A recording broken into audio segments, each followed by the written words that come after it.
Hello students, यह video उन छात्रों के लिए है जो सेमेस्टर 3 के प्रैक्टिकल होने वाला है और उन प्रैक्टिकल में कौन कौन से टॉपिक हैं उसके बारे में देखेंगे।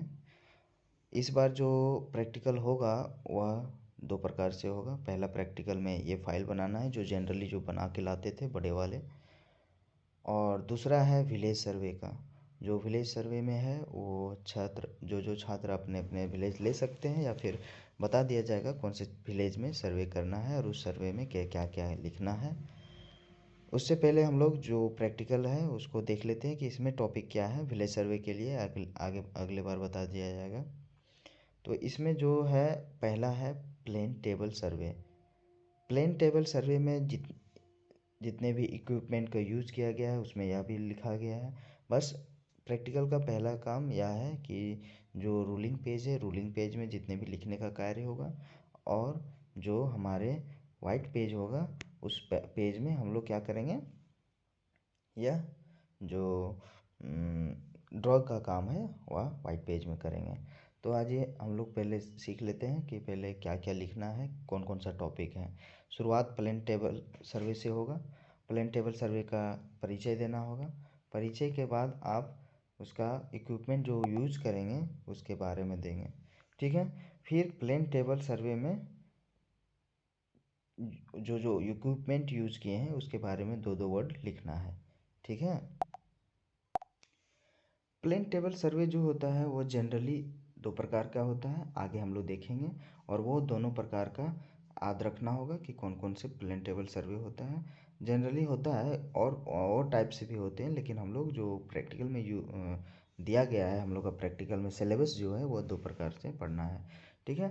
प्लेन टेबल सर्वे का ये लिखने के बाद हम लोग उसके बारे में देखे, जैसे अभी बताएं कि सारे इक्विपमेंट के बारे में लिखना होगा कि उसके दो लाइन लिखना होगा कि एलिडेट क्या है, फिर हमारा यू फॉर क्या है, सारे लेबलिंग क्या है, ये सारी चीज़ दो वर्ड लिख देंगे और साफ साफ लिखोगे, ठीक है।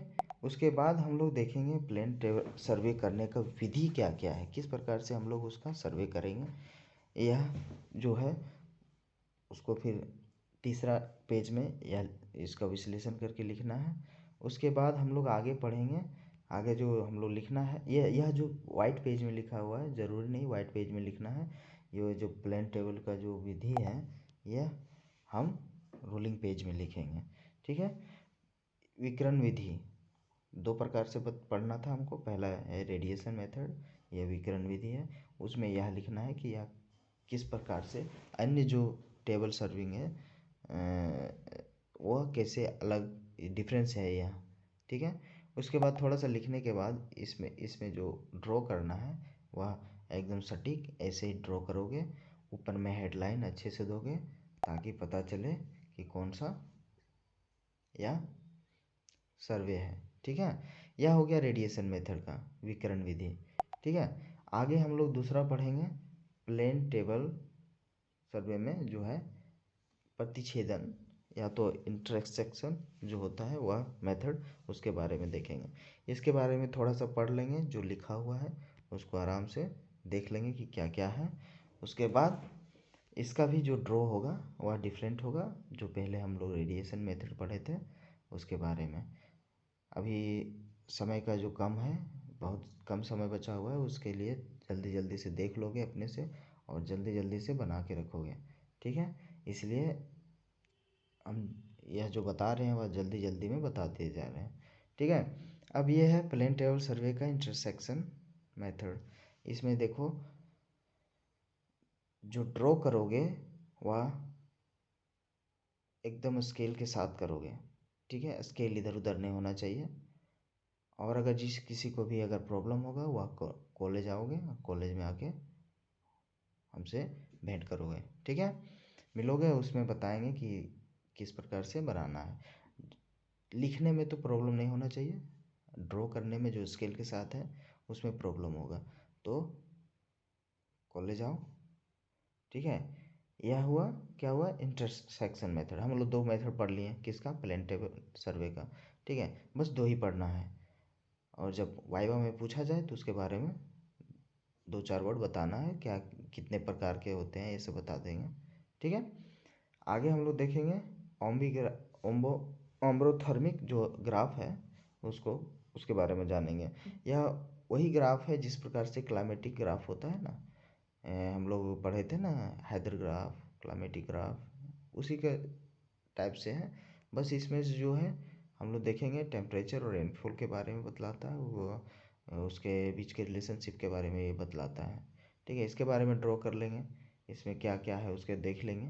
ठीक है, यह रांची का है, इसके डाटा के अनुसार ही हम लोग क्या करेंगे, यह जो है ग्राफ बनाएंगे। ग्राफ बनाते समय ध्यान दें कि जो हम लोग लिए हुए हैं, स्केल लिए हुए हैं, स्केल मतलब ये 0 से 20, 20 से 30 जो लिए हुए हैं टेम्परेचर और रेनफॉल, वह डिफरेंस नहीं होना चाहिए, थोड़ा सा देख ले लो। इधर भी, इधर जो दिया गया है लेफ्ट साइड और राइट साइड, वह ध्यान रहे कि किधर रेनफॉल सेंटीमीटर में होगा, किधर टेम्परेचर डिग्री सेल्सियस में होगा। ठीक है, और नीचे जो है वह मंथ है, ये महीना है, जिसको हम क्या करेंगे, अच्छे से जनवरी से टू दिसंबर तक को ड्रॉ करेंगे। यहाँ पे है जो वेट पीरियड है, नीचे है ये देखो वेट पीरियड है, यहाँ तक जोरिक है, जो जो यहाँ पे ड्राई पीरियड है। ठीक है, ये सब चीज़ जो है डिटेल में वहाँ पे लिखना होगा। ठीक है, ये हो गया ओम्बी ग्राफ का। उसके बाद नीचे डिनोट करना होगा कि जो ग्राफ बनाए हुए हैं वह टेम्परेचर को किससे डिनोट किए हुए हैं और रेनफॉल को कैसे किए हुए हैं।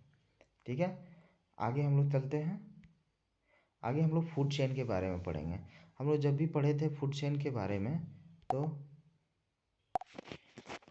जैसे कि बताया गया था कि किसी छोटे मतलब कहाँ से, मतलब ये जो फूड चेन है वह एक जीव किसी अन्य जीव से किस प्रकार से आश्रित है ना। जैसे देखो घास है, घास को कौन खाता है, बकरी, बकरी को कौन खाता है, मांसाहारी जीव, मांसाहारी जीव को भी आगे खाता है। ये जो श्रृंखलाएँ बनती है, उसके मांसाहारी जीव को खाएगा कौन, बाज चील। फिर मांसाहारी जीव, वो बाज चील क्या होते हैं, मर जाते हैं, उसको कौन खाता है, अपशिष्ट जो बैक्टीरियाज होते हैं, फिर वह मिट्टी में मिल जाते हैं, फिर घास का उत्पादन। ये जो चेन सर्कल बन रहा है उसी को हम फूड चेन कहते हैं। आमतौर पर यही बतलाना है, जो जनरल लैंग्वेज में बात करना है और समझने का है। ठीक है, उसके बाद इसके बारे में थोड़ा सा लिख देंगे क्या है फूड चेन के बारे में। ठीक है, फूड चेन को लिखने के बाद हम इसका जो श्रृंखलाएँ हैं उसको अच्छे से ड्रॉ करेंगे। वह ड्रॉ इस प्रकार से करेंगे, किस प्रकार से, हार्बीवोरियस होता है, कार्निवोरियस होता है, मतलब मांसाहारी शाकाहारी। ठीक है, पहले होता है उत्पादक, उत्पादक से शाकाहारी, शाकाहारी से मांसाहारी, मांसाहारी से जो मैन होता है, मैन दो प्रकार के दोनों होते हैं, सर्वाहारी होते हैं। इस प्रकार से आपको ड्रॉ करना है, इसमें सब सारा चीज़ आपका कवर हो जाएगा फूड चेन के अंदर डिटेल के साथ। ठीक है, आगे हम लोग देखेंगे फूड एनर्जी जो फ्लो होता है। हम लोग फूड चेन पढ़े क्या, फूड कैसे कैसे किसको खाता है। अब क्या होता है कि खा रहा है, उससे जो एनर्जी प्राप्त हो रहा है वह किस प्रकार से फ्लो मतलब आगे बढ़ रहा है। ज़रूरी नहीं है कि आप जो एनर्जी खाए हैं वह जो एक जीव मतलब देखो, जो एक जीव खाया हुआ दूसरे जीव को खाया है, उससे जो एनर्जी प्राप्त हुआ है, ज़रूरी नहीं कि वो एनर्जी टोटली वहाँ पे जो दूसरा जीव इसको खाएगा उस पर ट्रांसफ़र हो जाएगा। यह इसमें बतलाया गया है, अच्छे से डिटेल से पढ़ लेना, समझ में आ जाएगा कि क्या है। ठीक है, एनर्जी फ्लो कैसे करते हैं, खाने के बाद जो एनर्जी मिलता है उसी का फ्लो होता है ना। तो फिर हमारे पास जो एनर्जी कंटेन हुआ है वह हमको कोई खाएगा तो फिर वह उसके पास एनर्जी चला जाएगा ना, तो वह एनर्जी पूर्ण जाता है कि नहीं, वह यहाँ पे डिटेल से बताया गया है, उसके बारे में देख लेना। ठीक है, फिर इसको हम क्या करेंगे, इसको भी एक अच्छे से ड्रॉ करेंगे। ठीक है, जब भी ड्रॉ करो, जो फाइल है फाइल का वाइट पेज के चारों साइड पहले क्या होता है उसको स्पेस छोड़ो, ड्रॉ करो लाइन, उसके बाद उसके बीच में आप यह जो मैप है या फिगर है उसको ड्रॉ करना। ठीक है, एनर्जी फ्लो के पढ़ने के बाद हम लोग फूड वेब के बारे में जानेंगे। खाद्य श्रृंखला एक इसी के प्रकार है जो फूड चेन के टाइप से ही है, और पारिस्थितिक तंत्र जो हमारे तंत्रों में जो घटनाएं होती है उसके बारे में देखेंगे। ठीक है, खाद्य जाल की तरह ही यह भी है। ठीक है, आगे हम लोग देखेंगे, इसको ड्रॉ भी इसी प्रकार से करेंगे। फूड वेब हो जाने के बाद या फूड वेब को ज़्यादा डिफ़िकल्ट नहीं है, अच्छे से करना। उसके बाद हम लोग देखेंगे क्लाइमेटोग्राफ। ये क्लाइमेटोग्राफ हम लोग पहले भी पढ़े थे। लास्ट टाइम हम लोग जब प्रैक्टिकल दे रहे थे सेमेस्टर का, तो उसमें इसमें क्लाइमेटोग्राफ, हाइड्रोग्राफ ये सब था। उसी में से एक हम लोग का टॉपिक दिया गया है सिलेबस में क्लाइमेटोग्राफ के बारे में। वह क्लाइमेटोग्राफ हजारीबाग का ये डाटा दिया गया है। आप डाटा भी अलग ले सकते हैं। डाटा अलग लेने पर आपका जो फिगर होगा वो अलग हो जाएगा। तो डाटा के अनुसार या फिगर बनाएं। इसमें से तो बताना नहीं पड़ेगा। स्कॉचिंग मग्गी और रॉ नी इसमें जो होता था उसी को हम क्या कहते थे, क्लाइमेटोग्राफ से। ठीक है। और ये स्कॉचिंग मग्गी रॉ नी जो होता है वह क्या क्या होता है उसको डिस्क्राइब कर सकते हो। इसमें समय की कमी के कारण हम वो देखने मतलब डाल नहीं पाए। वह देख लेना कि पिछले बार जब बनाए थे उसमें क्या क्या लिखा हुआ था। ठीक है। आज के लिए बस इतना ही। बस अगर नेक्स्ट टाइम अब हम विलेज सर्वे के बारे में बतलाएंगे। विलेज सर्वे क्या होता है, उस विलेज सर्वे में जो गाँव विलेज में क्या क्या हम लोग सर्वे करके क्या क्या उसमें लिखना है उसके बारे में बतलाएंगे। ठीक है। आज के लिए बस इतना ही।